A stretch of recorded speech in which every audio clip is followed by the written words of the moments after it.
저희가 기본 작전이 뭐냐면 네. 지금은 내란 극복에 집중할 때다가 이제 당의 기본 방침이에요. 그 문제를 이렇게 하자 저렇게 하자 입장을 정리한 게 아니라 그거야 당이 당연히 왜 입장이 없겠어요. 있죠. 그런데 지금 현재 만약에 개헌 얘기를 하게 되면 이게 블랙홀이 됩니다. 그리고 빨간 넥타이 매신 분들이 좋아하게 돼 있어요. 왜냐하면 탄핵 문제, 헌정 질서 회복 문제, 헌정 파괴에 대한 책임 추궁 문제가 사실은 뒷전으로 밀릴 가능성이 있습니다. 우리로서는 그 문제를 이 전면에 내세우는 게 이 현재 이 어려운 국면을 해결하는데 오히려 도움이 되지 않을 수가 있다. 급하지 않다. 지금은 내란 극복, 탄핵 문제를 포함한 헌정 질서 회복이 가장 중요하다. 이것만큼 중요한 게 어떻겠어요? 근데 원론적이라도 이 개헌 문제에 대한 대표님의 생각과 로드맵을 좀 말씀을 해 주셔야 그래 대통령이 되시더라도 개헌을 해서 제7공화국을 열 수가 있겠구나. 국민의 기본권도 그다음에 국민의 복지도 그리고 조향적 권력적인 대통령제도 바꿀 생각이 있으시구나. 네. 권력 기득권을 분산하시려고 하는구나. 그런 생각을 가질 텐데 언급을 전혀 안 하셔가지고 이제 대통령 내가 되면은 나 개헌 안 할 거야. 지난번에 계속 대통령들이 그랬잖아요. 후보 시절에는 개헌할 거야라고 했다가 대통령 되고 나면 안 했단 말이에요. 그렇게 좀 의심할 수밖에 없어서. 제가 또는 민주당이 집권할 가능성이 많다고 보시는군요. 현재로서는 뭐 많다고 봐야 되겠죠. 여론조사상 보면은. 네. 근데 그 문제는 지금 시간 여유가 일단 있고요. 저는 그리 오래 안 걸린다. 이 현재의 국면은. 그리고 이게 제일 중요하다. 근본에 관한 문제니까요. 근데 이거 말고 다른 논란이 생기면 엄청 좋아할 집단이 있습니다. 새로운 소용돌이가 생기죠. 그리고 우리 민주당이 또는 이재명이 어떻게 하고자 하는가는 이미 장 수장이 아시는 것처럼 다 정리돼서 발표돼 있어요. 제가 예.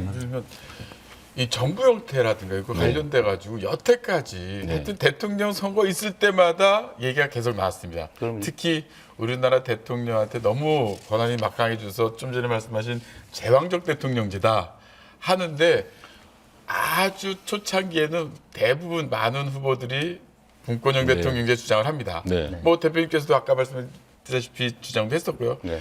그러다가 내가 대통령이 될 것 같으면은 개헌론 여기서 일단 접자고 얘기를 많이 합니다. 그리고 또 안 될 것 같은 분들이 약간 처진 분들이 분권형 대통령제를 주고 나옵니다. 왜?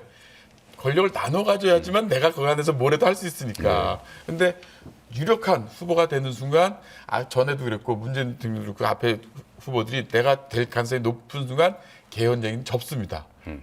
그런데 저는 저번 대선 때 제가 이길 거라고 생각했어요. 저는 이길 거라고 생각했는데 그때 저는 명확하게 그때 낸 개헌안이 있어요. 저는 예외였습니다. 제가 될 거라고 믿었고 될 가능성이 아주 높다고 생각했지만 그 개헌 얘기를 명확하게 했죠. 그리고 임기 1년 그때 단축해서 할 생각이었습니다. 뭐 명확했잖아요. 그러니까 그 개헌안에 대한 개헌 방식에 대한 안은 이 대표님의 안은 변함이 없다 이렇게 봅니다. 근데 여하튼 그 얘기는 안 하기로 했습니다. 앞서 이제 이게 헌정을 제가 말씀을 드리면 네. 그 말씀하신 것처럼 대선 국면이 되면 네. 하는 게 맞죠. 네. 해야죠. 지금 대선 국면이 아니에요. 뭐 누군가는 그 대선 국면을 준비해가지고 낮에는 아니다 그러고 밤에는 대선 국면인 걸로 전제로 행동하는 집단도 있긴 한데 우리가 그럴 수는 없죠. 우리의 입장은 대선이 확정이 되기 전까지는 현재의 헌정 질서 회복에 집중한다가 우리의 기본적인 입장입니다. 헌정 질서 회복에 집중한다는 거는 윤석열 대통령의 탄핵이 결정될 때까지라는 말씀이신가요? 뭐 해석은 다양하게. 네.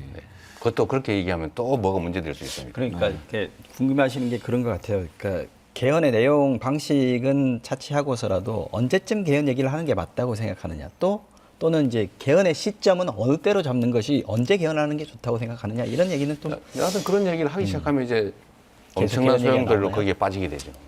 지금은 어떻게 하면 이 파괴된 민주공화정의 기본 질서를 회복할 거냐. 근데 그 개헌 얘기는 전제가 헌법재판소에서 탄핵에 대해서 인용 결정을 냈을 그렇습니다. 때를 예. 전제로 한다고 하는데 인용 결정을 하게 되면 그때부터 50일 지나서 60일 사이에 대선을 치러야만 됩니다.